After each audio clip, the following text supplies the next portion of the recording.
Amy, let me tell you about a magical place that is so exactly designed to be enclosed space, year-round fun for the whole family that I bet you already know what I'm going to say before I even say the name. Let's say it together on three. 1, 2, 3. Great Wolf Lodge. You got it, Amy. My kids loved Great Wolf Lodge when we went. You probably already know that it has a huge indoor water park with a wave pool, lazy river, a bunch of massive water slides. But then your pack can hit the other attractions because wait, there's more. Great Wolf Lodge has adventure-packed attractions like Magi Quest, a live-action game kids can play throughout the lodge, plus the Northern Lights Arcade. Spent some quality time there, so your kid who loves the lazy river and your kid who loves fantasy games will both have a great time. Great Wolf Lodge also offers great dining options and complimentary daily events like nightly dance parties, all under one roof. Unpack the car once and you're settled in to have fun. And with 22 lodges across the country, you're always a short drive away from adventure. We've both had such great times at Great Wolf Lodge, so bring your pack together at a lodge near you. Learn more at greatwolf.com and strengthen the pack. Hello and welcome to What Fresh Hell, Laughing in the Face of Motherhood. This is Margaret, and today I am talking to Amil Niazi about her new book, Life After Ambition. Amil is a writer and producer. She writes the Cut series on parenting, the hard part, and covers work and motherhood and how the two intersect. Her writing has appeared in The New York Times, The Guardian, and The Washington Post. Welcome, Amil. Thanks for having me. So your book starts with a conversation with your son where he says, I don't want to just grow up, do work, and then die. And first of all, same to your son. Talk about that as the beginning of your book and what that brought up for you and why that story kind of starts this book off. I mean, I still very acutely remember that conversation. One, because I think it's that perfect combination of like, hilarious because you have the experience of knowing what a sort of comically tragic thing that is to say, right? Yep. How both true and also, of course, not true it is. But also because at the same time that I was sort of like laughing inside, I obviously didn't laugh at him, but it also made me very sad because I just really am always trying to be conscious of what I'm projecting to my kids about all of these things, about work, about parenting, about what it is to be a person in the world. And I just was hoping that in my own internal and personal battle for meaning in my work, that I wasn't accidentally conveying that work is misery and that adulthood is just, you know, kind of a miserable trudge up the hill until you die. But at the same time, like you said, same. Obviously, I think we all struggle with that. And so for him to like almost encapsulate what so many people are feeling right now about capitalism and work and career and ambition and all those things, for him to like sum it up so perfectly, I was just like, wow, I think I'm going to probably remember this for a long time. And I wanted to start it there because I think he really did sum it up perfectly well. And I think that even at 40, at 50, hopefully not at 60, but you never know. I think so deep into whatever adulthood looks like, we are struggling to make work fun and to make it engaging and to not have to just do work and die. Right. So in a story about many things, but particularly about what my relationship to work looks like, I just thought from the mouths of babes, like I couldn't have said it better. So exactly. Yeah. I was recently talking to my son. And it's interesting, when your kids are little, you're really thinking about the day-to-day so much and just like, okay, getting them through every day. And he said to me, he loves animals. And he's like, I love animals and I just want to work with animals, but I really want to be rich. I want to have things, you know? And he's just at an age where he's trying to figure out, like, do I want to be happy and do what I love? Or do I want to have the things I want to have?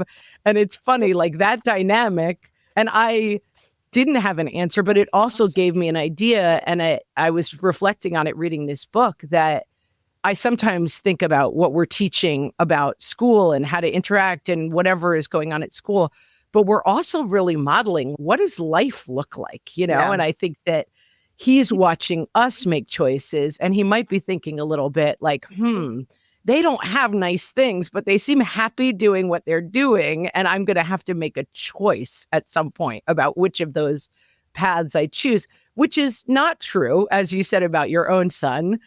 But it is also, there's some truth to it, like figuring out how to pursue your life in a way that satisfies your ambition, but also makes a living. And it seems to get more complicated every year. Mm-hmm. And also like satisfies your ambition. It's like, well, what is your ambition? Is it to be content with the things that you have? Is it to be satisfied and happy and engaged? Or is it to have nice things? And as many of us well know, those two things are not the same. Does it feel nice to have nice things? Of course it does. But have I been much happier when I've been able to do work that I enjoy and that brings me meaning and pay the bills? And when I want to buy a nice bottle of wine, I can buy a nice bottle of wine. But like that's lately my bar is like, can I have one nice thing as opposed to can I have a never ending cycle of nice things? Or can I buy whatever I want whenever I want? I don't think that that's ever brought anyone true contentment. So let's talk about this word ambition. We always like to start by kind of defining the issue. So the book is obviously about ambition and it's the role that it's played very specifically in your life. So talk about the word ambition and what it means to you. It definitely goes through an evolution, throughout my life. I think when I was a kid, ambition was obviously, a child's understanding of it, which was this like very rom-com definition of ambition, which is like this beautiful 20-something who leaves her small town and leaves her small family behind and goes to the big city to find herself and to really just like thrive in the world. That's how I pictured it when I was a young girl. The Devil Wears Prada version, kind of like you're going to go and make it in the big town. Exactly. I'm going to go and make it in the big town. And I was very well and willing to sacrifice pretty much anything in my life to get it. And I was like, well, I don't have much to sacrifice anyway, so who cares? But that definition of ambition didn't really alter much as I became an actual thinking adult, because I don't know that I ever had many models, speaking of modeling things, like of anything different. As far as the narrative for me from childhood to well into adulthood, it was really like ambition was about sacrifice. It was about material good. And there was no end point, right? It was never like achieve until X and then you'll be happy. It was Where's the finish line? There's no finish line. There's always more, and it's healthy to always want more, and it's healthy to never have enough. And I just took that very, very far into my life. And every time I wanted to stop, every time I was like, well, surely this is like good enough. I just didn't really have anywhere to look to be able to say, well, that person was ambitious and now they're not. So, can I take a pause? Even in becoming a mother, I never felt like I could stop. In fact, I felt I had to work even harder because I grew up sort of sandwiched between generations who were like, women should have it all and anything less is a failure in your own feminism. And then this new trad wife sort of like toxic mentality. Millennials are kind of right in between those two. Right. Now all those women from the big city are going home for their Hallmark holiday and falling in love with a lumberjack, right? It's like, oh, we're back. We're back together. Yes, exactly. Raising chickens and Yes. Anyway, so that was my definition of ambition for a very long time. And so when I talk about life after ambition, I'm really talking about that type of a superficial bottomless pit of searching. And then everything after that is what I'm defining for myself. And you talk about this being tied to the experience of your parents being immigrants. And there's this beautiful scene where you write about this building that you're growing up in and these friends and the different experiences that they're having with their own family. And you say, talking about a neighbor, Hannah, my parents weren't as strict with me as Hannah's were with her, but they shared a similar immigrant refrain that their sacrifices of home and family should spur us in a kind of raw desire to succeed and better ourselves. And that starting point that you talk about is familiar to a lot of people, that we're at once trying to live our parents' idea of whether the sacrifices that they made for us were worthwhile because of the way we turned out. And you say in a really funny way that like that means getting a busy town job, like being a lawyer, a doctor, an accountant, like something that is a recognizable job, and balancing that with our own ambition and making some sort of delineation between, I guess, what is it that we really want? Are we pursuing something that our parents thought was a good idea, or are we pursuing something that is actually our own ambition? Yeah. And I think it's really difficult. I think there's people who still don't know which side of it that they're on. And I think that for me, it took a lot to figure out why I was pursuing so many of the things that I was pursuing. And even when I thought that I was doing, journalism for myself, I realized what I really wanted was to be writing in a very different style, but that felt too scary. That felt too far from what my parents wanted for me, even though I thought I had foregone those desires. Right. Those things go deep. They do run very, very deep. And so another reason to bring it back to the beginning of the book is that I wanted to start with my kids is because I'm also really trying to untangle my understanding of these things, not just for myself, but for them, so that I know we all have to figure it out for ourselves, but I just want them to have a clearer path to their own desires, hopefully not complicated by my own desires for them. We talk about that so much on the podcast, and listeners write about it. The idea of when you have a child, it really causes a reckoning with how you were raised in a way that you might not have thought about as much. And I think people feel very intimidated and challenged by the idea of, can I do this differently than my parents did it? And sometimes we swing too far to the other side, and that those patterns are harder to break than we think they are. Yeah, for sure they are. But I also think if you're asking that question, then you're probably already doing a better job, maybe than. There you go. We say that all the time. If you're listening to this podcast, you're already doing it. Exactly. Like, I think to even say, I want to be different, I want to break this pattern, the recognition of it is a healthy step. And there are times when I know I want to be better, but it's almost like an animal instinct takes over and I'm saying or doing something that I recognize as being a pattern from my childhood. But if I stop and I apologize and I say, you know what, guys, I'm sorry that I don't even know where that came from, which is a lie. Of course, I know exactly where it came from. But I know exactly what pocket I pulled that out of. But I do think apologizing is such a powerful tool, and I use it all the time. And my parents pretty much never apologized to me as a kid when I think it mattered the most. So that's one of the ways that I'm breaking the pattern, is to just say sorry. Breaking the cycle. Yeah. I am talking to Amil Niazi, and her book is Life After Ambition, and we'll be right back.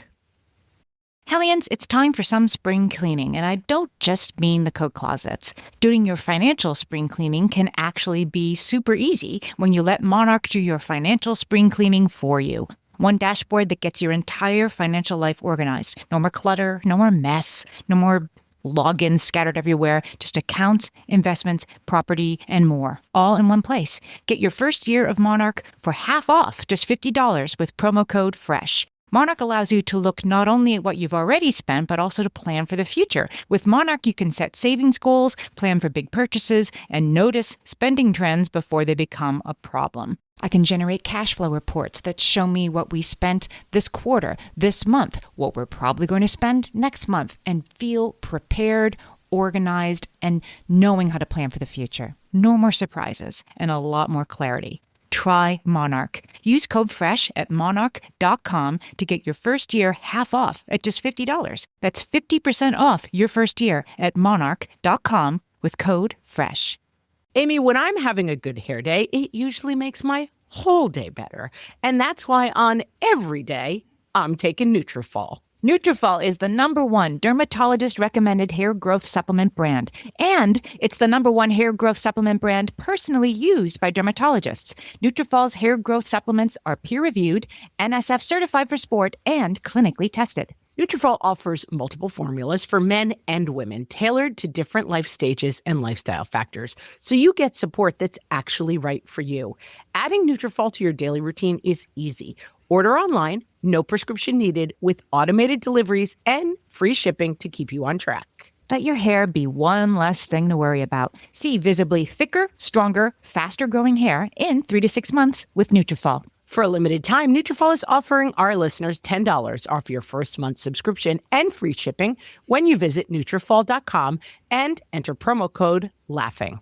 That's Nutrafol.com, spelled Nutrafol.com, promo code LAUGHING. All my kids learned to swim when they were little. It was super important to me that they be confident and safe in the water. There was only one problem with that: taking them to swim lessons. I mean, the pools were freezing. There were always cranky adults doing laps right there. And it was definitely not, for any of us, what you would call fun. Amy, heard. But now there's Goldfish Swim School. Goldfish takes a really thoughtful approach to swim lessons, combining research-based teaching with a warm, kid-friendly environment that actually helps kids thrive in the water. Every detail at Goldfish is thoughtfully designed to create a golden experience, from shiver-free, warm indoor pools to comfy waiting areas for parents to professionally trained lifeguards on deck. Goldfish uses an approach called the science of swim play, which combines guided play with proven teaching techniques to help kids learn to swim, build water safety skills, and gain confidence, all at their own pace. Lessons are designed to meet kids exactly where they're at. If you've been thinking about swim lessons or just wondering where to start, this is a great opportunity. Right now, Goldfish Swim School is offering a waived membership plus your child's first lesson free at participating locations. Just visit goldfishswimschool.com/free to find a location near you and enroll using promo code FREE. That's goldfishswimschool.com/free, promo code FREE. So I think you capture so well in this book. I'm a Gen Xer, so I'm a little bit ahead of you in the story. But back in our parents' day, many of our parents got a job at 21 or maybe even earlier, and they just worked at that job for 40 years and they got retirement, and that's kind of how it went.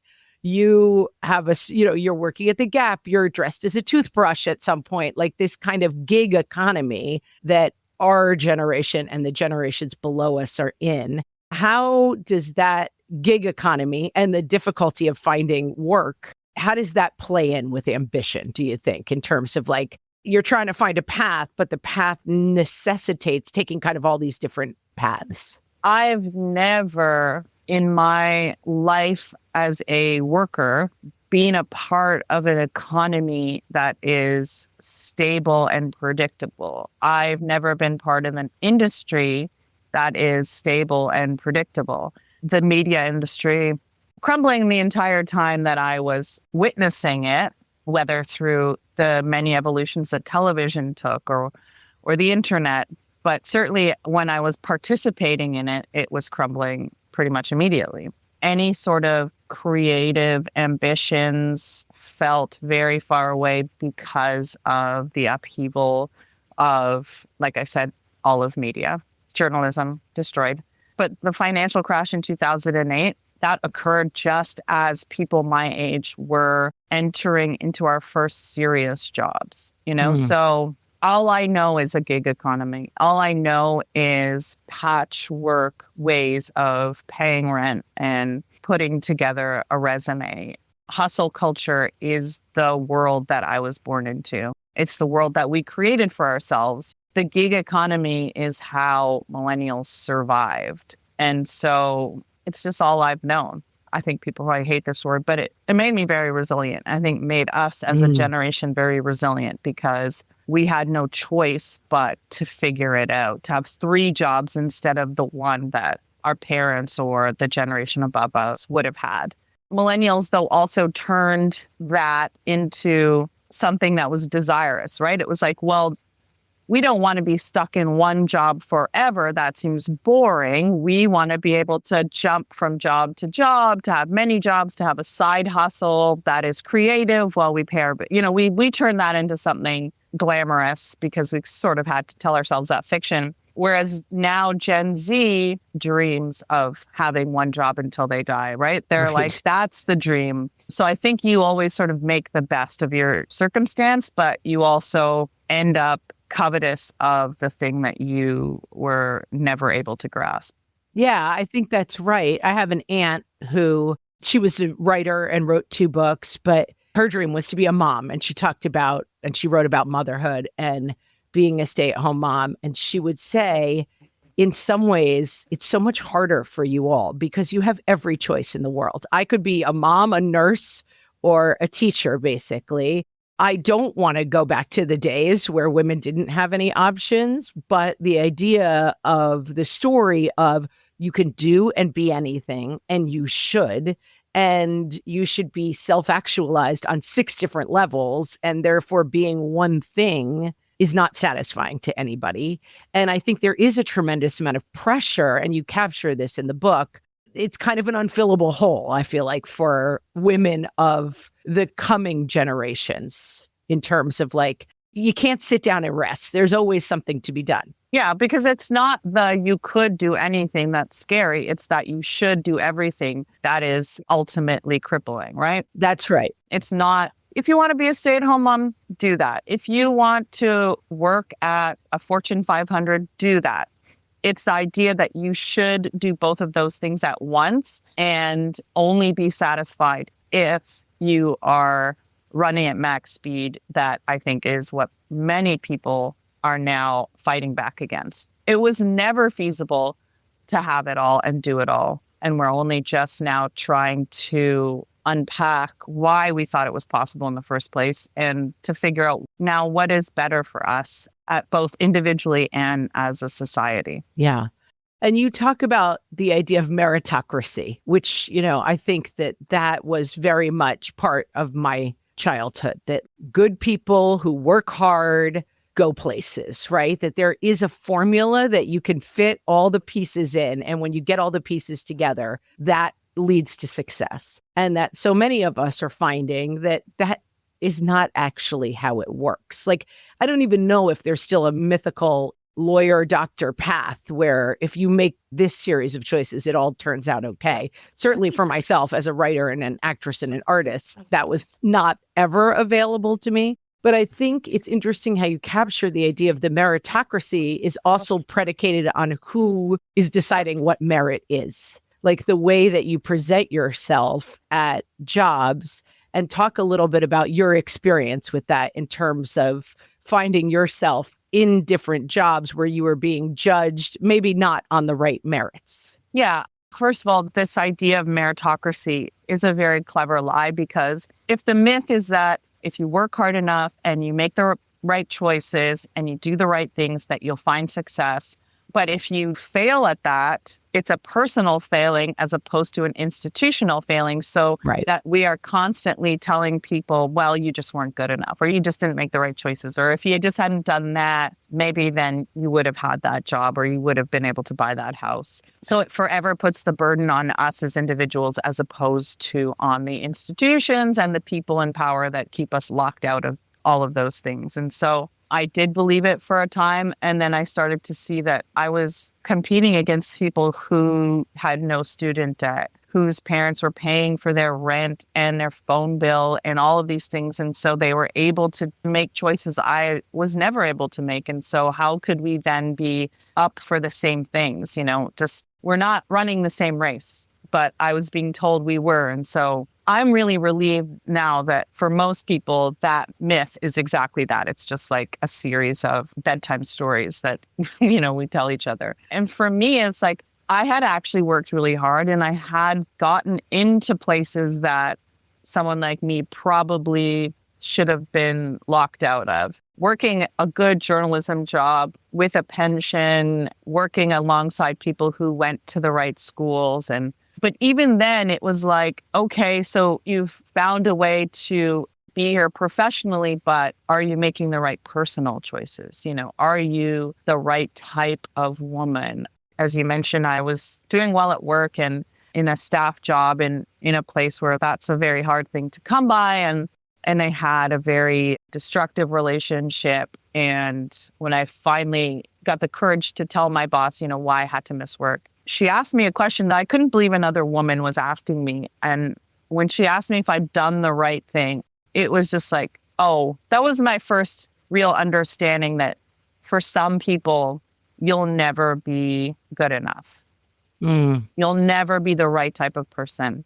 And so why play that game? Play a different game. Yeah. You say ambition becomes a funny thing when it's blunted by inequality or used against you. And I think this is something that women especially run into in the workplace, is that you're playing a game that you don't understand the rules to, and you're not seeing a lot of the pieces from work, but also I think in like the TikTok world of the chalkboard laundry room where everybody is dressed perfectly. You're not seeing the piece where that person is independently wealthy, which good for them if they're independently wealthy, but the ambition to be part of lifestyles that you are so far behind in reaching those lifestyles, and that people are not really revealing to you their biases or their advantages, it makes the competition very mismatched. Yes, definitely. And I think we're just starting to have that part of the conversation. Like we were able to admit that, okay, maybe meritocracy as presented is not true. But then we're in this new phase of it where it's like, okay, so in the influencer space, any stay-at-home mom can turn on her phone and make a living from home. And what we're not saying is who's succeeding at even that and what extra help do they have? What's their partner doing in the background? And there's just so many spaces where the inequality is best hidden because it keeps that failure on the individual rather than on the system. I want to talk more about this idea of what's hidden. I'm talking to Amil Niazi. Her book is Life After Ambition, and we'll be right back. My favorite skincare products actually feel more like self-care, like they're so nice to put on and they smell so good that I'm actually happy when I get to that part of my day. And I swear that is how I feel about Osea's anti-aging body balm. Amy, you are usually the lotions and potions queen on this podcast, but I have to say, hard agree. Osea's anti-aging body balm is a liquid silk body balm that combines the lasting hydration of a lotion with the firming power of a serum, leaving skin smoother and firmer. This body balm is clinically tested and designed to deliver visible results you can see and feel. So we've gotten to use this product for a couple of months now, and I swear I have really noticed firmer and smoother skin, like on the back of my hands. It's like getting a mini spa treatment from head to toe. Get a spring-worthy glow with clean, clinically tested skincare from Osea. And right now, we have a special discount just for our listeners. Get 10% off your first order site-wide with code FRESH at OseaMalibu.com. That's 10% off your first order with code FRESH at OSEAMalibu.com. You know that thing where you get an amazing pair of shoes at a really great price and want to tell everyone about it? Yeah, so do we. Here at Designer Shoe Warehouse, we'll give you something to brag about, like the latest styles from brands you love, or the trends everyone's obsessing over, or shoes that make you feel like, well, you. So go ahead, show off a little. Find shoes that get you at prices that get your budget. Head to your DSW store or DSW.com today. DSW, let us surprise you. So this idea of keeping your kind of personal life and your work life separate, again, I think very profound, especially for working moms. The idea of we can't see anything real about your life or it undercuts you at work. And you write very movingly in the book about surviving an assault that was extremely violent and disruptive while you were at work. And this idea that you can't integrate basically your life that is actually going on and your work life without being somehow seen as bringing something that's not desirable or not being the right kind of ambitious. Talk about that.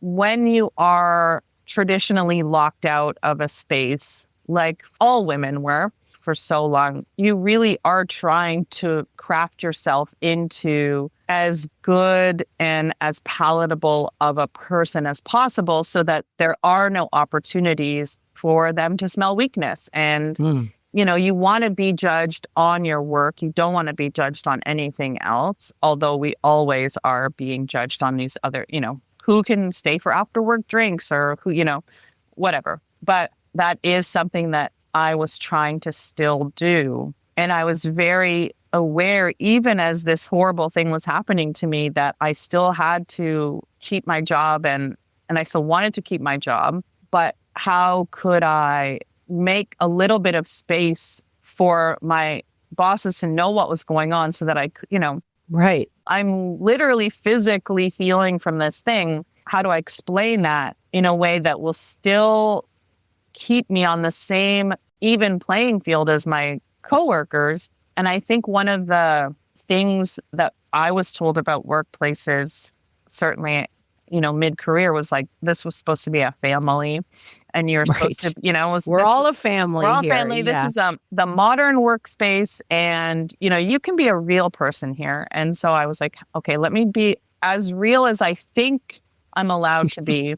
Right. While still maintaining the facade of, whatever. And so even in letting just that most tiny little bit of truth leak into that professional space, I still remember feeling like, oh, I've made a huge mistake. It was so negative, I feel, to my career growth that it took decades, a decade and a half, probably, writing this book for me to be honest about what had happened. It was so negatively received that I was like, okay, I will never talk about it again. But I wanted to put it in a book like this because I wanted people to know that the fictions we weave in order to be palatable are just that, they're fictions. But it's when we can be completely honest about the good and the bad that, you feel like you can breathe again. And it's when you can breathe again that you can actually figure out, okay, what does success look like? What does ambition look like for me? At least for me, anyways. And I think for moms listening, this experience of having to do a lot of extra work to cover for whatever is going on in their household. Your example of being a victim of a violent crime is very extreme, but I think every mom in a workspace has had this experience of, we support mothers and, you can be yourself here, but if your kid is sick 3 days in a row, you're not really committed to this job. And that feeling for moms is something that I'm anxious for us to talk about more because there are realities and people are giving much more lip service to the idea of we're a family, we support moms. But every mom knows that there's a very bright line limit on how much you can bring to the office before you start to look like someone who's not serious about your job. Yeah. Or someone who doesn't have control over their lives, right? Like if one kid gets sick and it's flu and cough and cold season, like, okay, that the bosses are like, oh, okay, we get it, whatever. If two kids, God forbid, get sick in a row, it's like, okay, I guess we are getting a little annoying. Getting a little annoying. And I've been this person, so I can see this from both sides. It's like the people in the workplace with no kids are going to be very resentful because they have to pick up your slack or that's how it's presented. And of course, the mom is feeling very guilty and feeling very stressed and feeling like, okay, now my ledger is like uneven because now I owe that person. Like, you're just so far behind that you're just like, oh my God, how am I ever going to catch up on what I owe everyone in the office? And then if, like me, you have 3 kids, and all 3 of those kids get sick, or they get sick in a row, or then you get sick, because of course you're always going to get sick. They breathe into your mouth. Yes. Now it's like, okay, can you really do this job? Do you really have it all under control? Like Cheryl, she has 3 kids. She never misses work. What you don't know about Cheryl is like she has a nanny, or she has extra help, or she lives with her in-laws, and they take care of the kids when they're sick, which great for Cheryl. It's not about what Cheryl has and you don't. It's about the fact that there is a myth that we're all in it together and we're all going to figure it out together. And the truth is you have to figure it out for yourself. And as much as you're allowed to say you're a mom who works, you can't then also appear to be a mom who works. Right. As long as you keep it very quiet. Yeah. As long as it's just like, here's my kids. And we like to see the picture on your desk, and that is it. And not too many pictures, because that's boring and annoying, God forbid. Exactly. What's wrong with you? So we've talked a lot about ambition, but the book is called Life After Ambition. So talk a little bit about where you are now in your relationship to ambition. I think it is about contentment and and being satisfied with the enough. For a long time, I didn't know what enough was, or I had a really negative connotation of that word, because to have enough suggests that you're no longer striving for more. And striving is what I had been taught was what ambition was. It's like the pursuit of more.